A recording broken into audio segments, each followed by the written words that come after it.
তুমি কে জরিনা? কে জরিনা? আচ্ছা তাহলে মর্জিনা। জরিনাকে আর মর্জিনাকে উল্টাপাল্টা কথা বলতেছেন কেন? আরে তুমি এই বাসার কাজের বুয়া না? কি অদ্ভুত! আপনি কে বলেন তো? হ্যাঁ, আমি এই বাসার কাজের বুয়া মানে? বুঝছি, তোমার সাথে কথা বলে কোনো লাভ নেই। সরো! আঙ্কেল! কি সব কাজের বুয়া রাখছে বাসায়? আঙ্কেল! কে?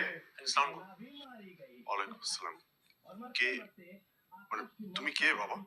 আঙ্কেল, আমি আপনার বন্ধুর ছেলে, গ্রাম থেকে আসার কথা ছিল। ও বুঝতে পেরেছি। হ্যাঁ, তোমার বাবা আমাকে ফোন করেছিল। তা তোমার সঙ্গে তো তোমার ছোট ভাই আসার কথা।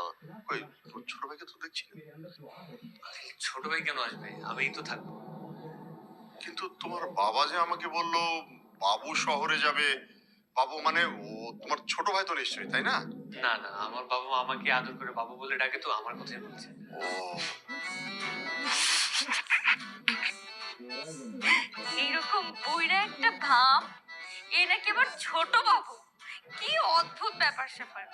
আঙ্কেল, আপনার বাসার কাজের বউটা তো অনেক বেয়াদব, একদম লাই দিয়ে মাথায় তুলে ফেলছেন। আমি কখন এরকম বেয়াদব কাজের বউ দেখিনি। এই কাজের বুয়া মানে? এই কাজের বুয়া কে? কারে কাজের বুয়া বলেন আপনি? না বাবা, তোমার ভুল হচ্ছে। ও কাজের বুয়া হতে যাবে কেন? ও আমার মেয়ে নাদিয়া। ও তোমার ঘর গোছাচ্ছিল তো, তাই নোংরা হয়ে গেছে আর কি।